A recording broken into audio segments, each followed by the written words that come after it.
Яны прыйшлі, яны зруйнавалі наша жыццё, забралі майго мужа, тут зрабілі ўсё кругом, значыць, да гары дрыгам. Ну, уцякаць это пэўным сэнсе, там, пэўным чынам прызнаць віну. А тут ясна, што ніхто не вінаваты. І мой Андрэй ні ў чым не вінаваты.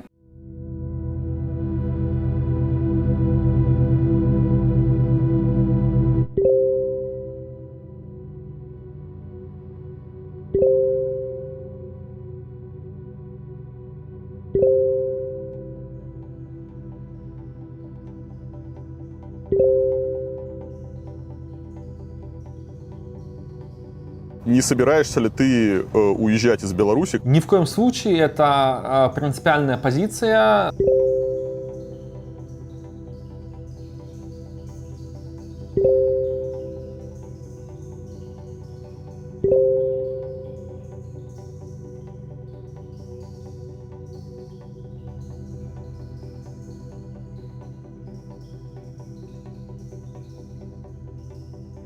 Напали і на нашу ніву. Наша ніва гэта не проста сайт, гэта найстарэйшая беларуская газета, пра якую пішуць у кожным падручніку па гісторыі. Пра яе ведае кожны школьнік. І вось так рэжым ставіцца да гісторыі Беларусі. Але наша ніва гэта не проста гісторыя. Гэта самае папулярнае выданне на беларускай мове ў свеце. Гэта каманда журналістаў, людзей, адданых сваёй справе.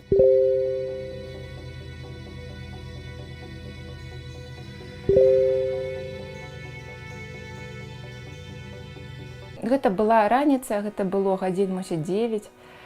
Прачнуўся наш малы, а Андрэй, ён раніцай трошкі працаваў з 7, а тады, такая была сістэма, і тады ён, дасыпаў трохі, пакуль мы там развалёхаемся. І нейкі такія гукі пачула на вуліцы, адхінула фіранку, і гляджу, што па нашым двары бяжыць натоўп мужчын.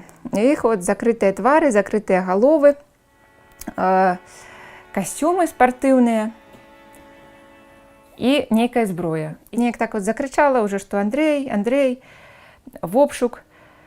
А Андрэй выйшаў з пакою, кажа, што ты такі заспаны, выходзіць і кажа, ты нешта казала. Я пасля ўжо думала таксама, што калі ўсё будзе нармальна, мы будзем ўжо смяяцца пасля з гэтага выпадку. І я толькі паспела пазваніць, набраць маёй маме, а ён кажа, ўсё нармальна, гэта, кажа, штатная сітуацыя. Пра НКВД чытаеш у 37-м годзе, і таксама як прыходзілі, толькі яны тады ноччу прыходзілі, а ў нас раніцай.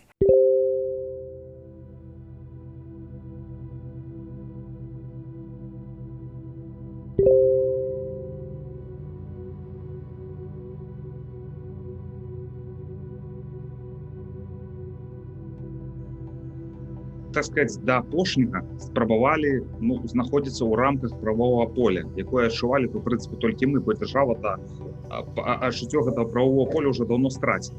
Але мы, прынамсі, спрабавалі ў ім заставацца і працавалі ў рамках закона.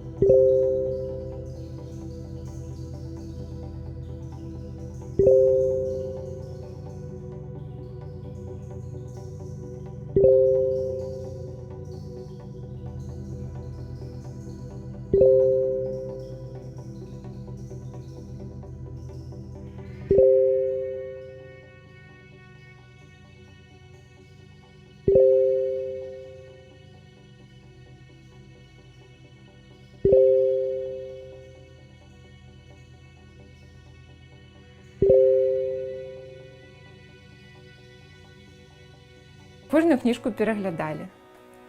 Што яны хацелі там знайсці? Яны знайшлі там 200 000, значыць, старыя грошы беларускія. Тоже я ж, некалі нехта з нас паклаў.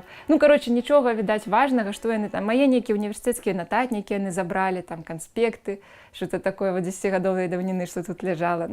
Можа быць, яны там думаюць нешта, нейкія тайныя запіскі.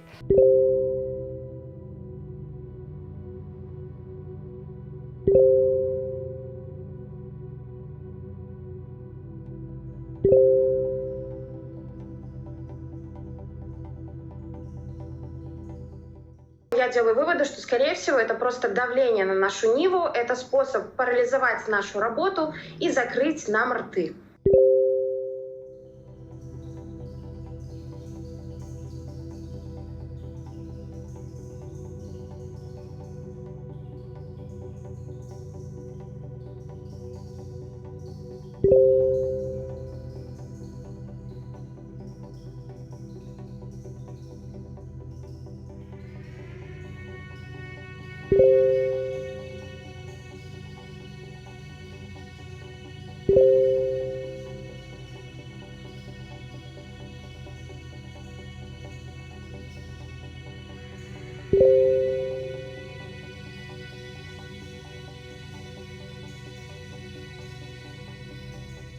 І зразумела, што яму патрэбна асаблівая дыета з яго дыябетам, яму патрэбна дазіраванне вугляводаў. Напрыклад, на акрэсцінах гэта было асабліва цяжка, бо ім не давалі ніякіх вітамінаў. Андрэй мяне шкадаваў, і ён не расказваў гэтага. Ад Ягора я ведаю болей, што там давалі раз на 2 дні там чацвярцінку памідора. То есть, і пры гэтым давалі, напрыклад, много каш. А каша – гэта вугляводы. І в звычайным жыцці Андрэй вельмі дазіравана гэта еў. Трэба есці мяса, рыбу і гародніну, садавіну. Это такая добрая ежа. І то там трэба таксама сачыць за тым, колькі там цукру ў гэтых прадуктах. Сулін ляжаў у яго на парозе камеры, ляжаў у гэтую 40-градусную спёку, і пры тым, што ён мусіць захоўвацца ў халадзільніку і пасля, значыць, астываць да пакаёвай тэмпературы, ён там ляжаў у гарачыні, і я думаю, што сапсаваўся.